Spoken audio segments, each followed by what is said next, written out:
I didn't yell. I didn't tear up. I just stood in the doorway holding a bag of groceries I'd paid for. Again. And listened to my mom call me ungrateful. Her name is Nancy Monroe.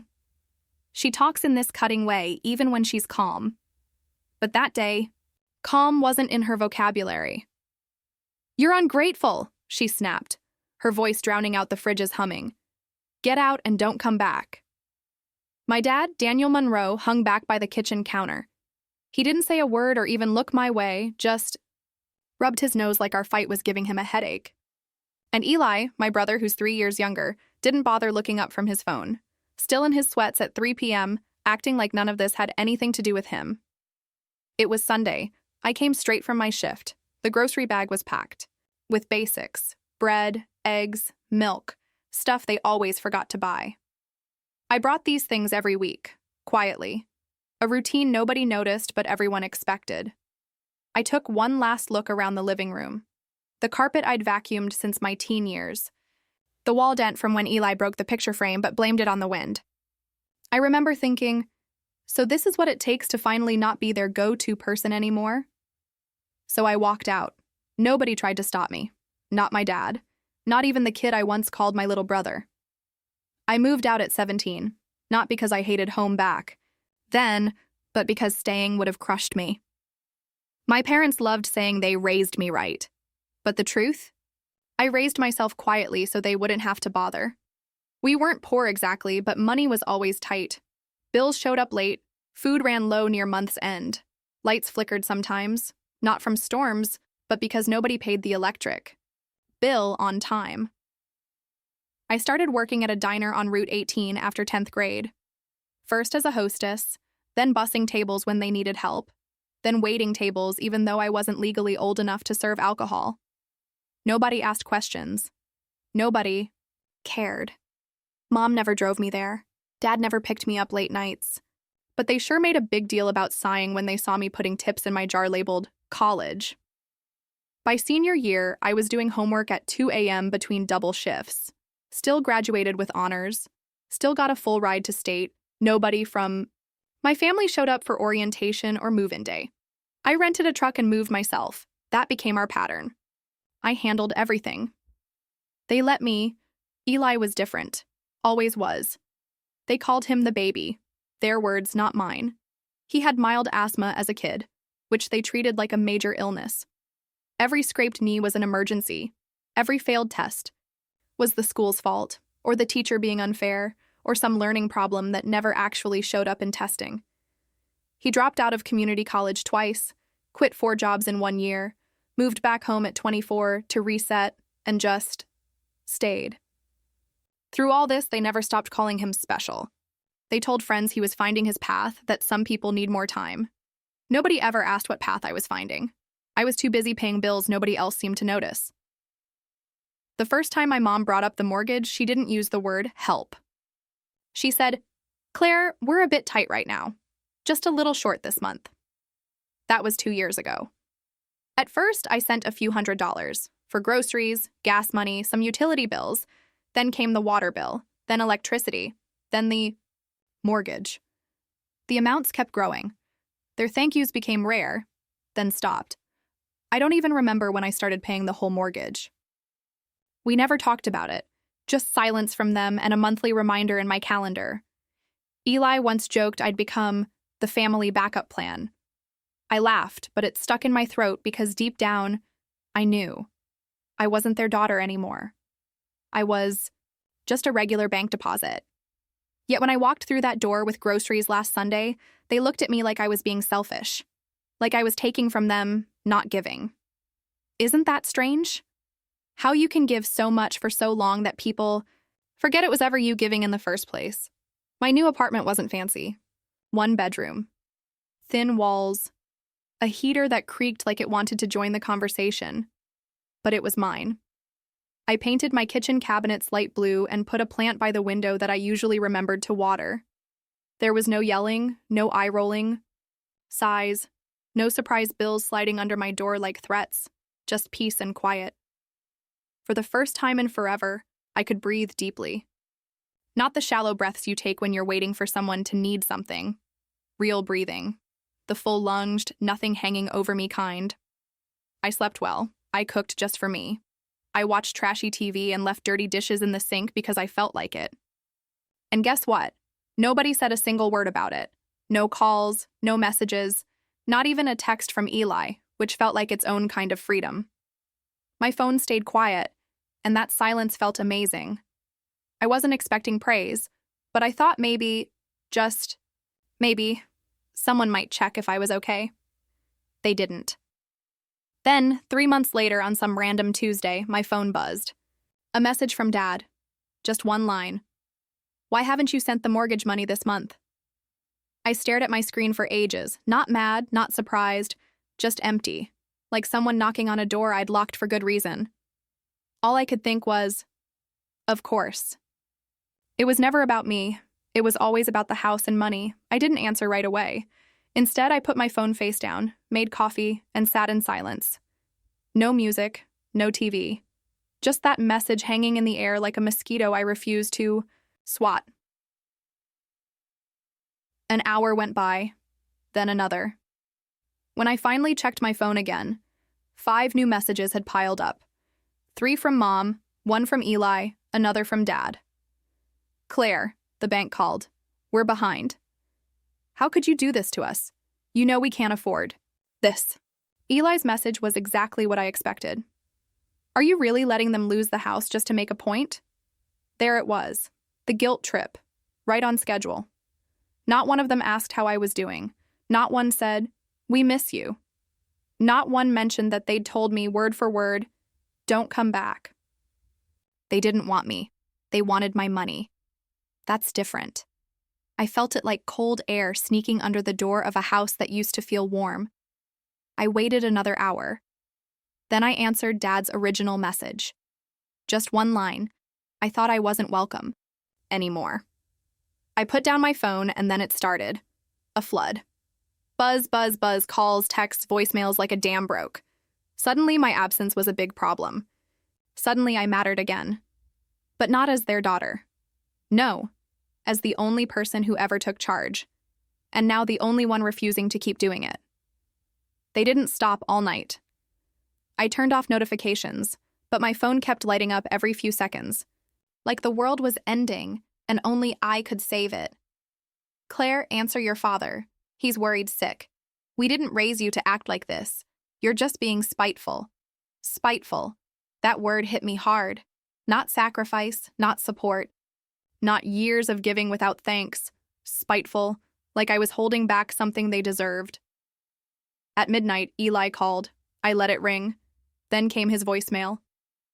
"Claire, come on. This is serious. They're freaking out. The bank's involved now. You need to fix this." Fix this like I broke something. Like I was the one who let everything fall apart. Not the one who kept it together for years without complaining. I played his message twice, then deleted it. Next morning, another text from Mom. "This is tearing our family apart." And from Dad. "What kind of daughter treats her parents this way?" That made me laugh. A dry, hollow laugh that echoed through my quiet kitchen. Because I knew the answer. The kind of daughter who paid your mortgage while you told friends Eli was job hunting. The kind who skipped her own dentist visits to keep your water running in a house she didn't live in. The kind you kicked out the minute she said no. But I didn't text any of that. Instead, I waited until morning came, until my coffee got cold, until the buzzing phone started to sound less like family and more like static noise. Then I wrote back, simple and clear.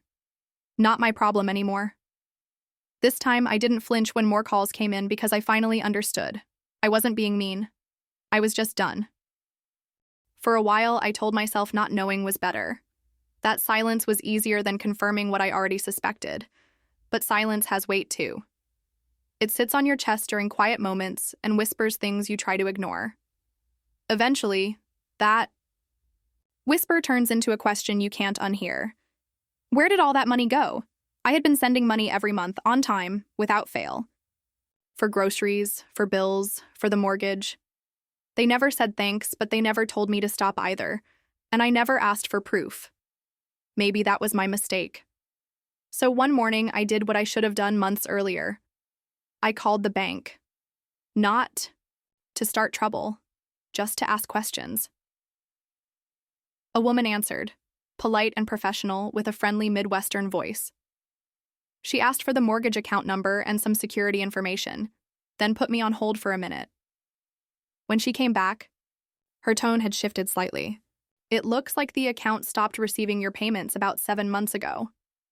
I blinked. Sorry, what do you mean? Yes, ma'am. The automatic payments from your account were removed. We haven't gotten anything from that source since then. Thanked her, then asked, almost afraid to hear the answer, if the payments had been made some other way. Another pause. Then, there have been a few partial payments, but the account is flagged. It's currently in pre-foreclosure status. I don't remember much after hanging up. I know I stood in my kitchen for a long time, phone in hand, heart strangely calm. Not racing, just heavy. The kind of calm that comes after being betrayed. Not loud, just final. I opened my banking app and scrolled back. Transfer after transfer. Month after month. Thousands of dollars, all marked home or utilities or family help. But if the mortgage wasn't being paid, what happened to my money? Where did it go? I thought about the new recliner in their living room, the fancy TV that appeared on sale, the better food in the fridge whenever I visited. I hadn't asked questions. I hadn't checked up. I had just given, and they had taken. I don't think they meant to be cruel, not at first, but somewhere along the way, they stopped seeing it as help and started seeing it as something they deserved. I didn't call them because I was angry.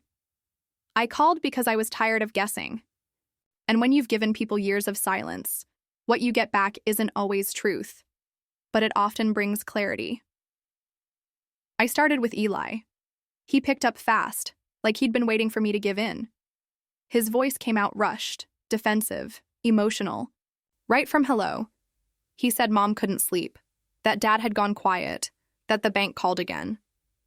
He made it sound like I'd set fire to the family home and walked away laughing, but his words didn't land. Not really, because under all that panic was a tone I recognized. Guilt dressed up as urgency. I waited, let him talk himself out. Then, I asked simply, what happened to the money I sent every month? His end went quiet. Not a technical problem, emotional silence. The kind when someone's scrambling to find a version of the truth that doesn't make them look as bad as they feel. He said they'd used it for groceries, house repairs, stuff that came up. Said it like I was being unreasonable for asking, but I'd lived there. I knew what that mortgage cost, and I knew what 7 months of unpaid bills looked like. So I asked again, not louder, but firmer. You knew they weren't paying the mortgage, didn't you? He didn't answer directly. He didn't need to, because if he'd truly been surprised, he would have been shocked, upset, defensive in a different way. But instead, he gave that same tired, empty sigh he used when caught skipping school or lying about job applications. A sigh that said, yeah, and I was hoping you'd never find out. I thanked him, not because I was grateful, but because I was finished. Then I hung up. Later that night, my phone rang again. Mom, I let it go to voicemail. Then it rang again. I picked up. Her voice was tight, that forced calm she used when she knew she was wrong but would never admit it. She said I'd embarrassed them by calling the bank. Said I was making everything worse. Said, families don't handle problems this way. And for the first time in forever, I just let her talk. Because I wanted to hear exactly how far she'd go to avoid saying, we lied to you. Eventually, Dad took the phone. His voice was lower, almost gentle. He didn't ask how I was. Didn't ask why I was upset. He just asked if I would help them catch up. Just this once, just until they figure something out. And right then, I understood. Clearly, they weren't sorry. They were scared. And scared people don't apologize. They bargain. So I told him without hesitating, sell the house. A moment of silence, then 2 shocked voices. You can't mean that. This is still your home, too. But it wasn't. And maybe it never had been. Next morning, I woke up to a wall of notifications, texts, voicemails, missed calls, some desperate, some angry, some pretending to be reasonable. I didn't open any of them. I already knew what they'd say, that I was being cruel. that I was heartless, that I'd abandoned family, but I hadn't. They abandoned me the moment I stopped being useful. I made fresh coffee, sat at my kitchen table, watched the steam rise while my phone buzzed across the counter like it was shaking with guilt I refused to carry anymore. Then I opened our old group chat, the one we used for birthdays, reminders, and grocery lists I always ended up paying for. I didn't make any dramatic statements. Didn't announce my exit. I just changed the group name from family to closed account, muted it, archived it, then deleted their numbers, not in anger, not even in sadness, in clarity. Because when someone shows you that you only matter when they need something from you, the kindest thing you can do is walk away. On my counter sat a white envelope, still sealed, my name written in my mother's handwriting. She must have dropped it off when they still thought I'd come running back. Held it, thought about opening it, then dropped it in the trash.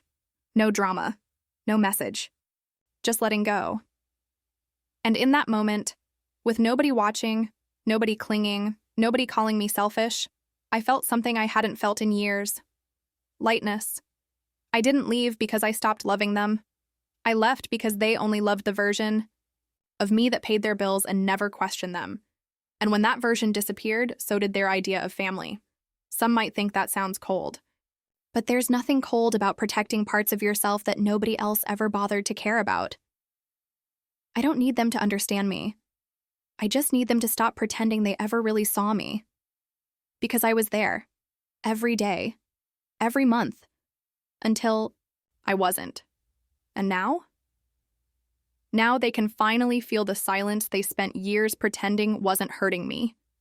If you've ever stayed too long in a place that only wanted what you could give, just leave. That's all. You don't need to explain yourself. Some of us already get it.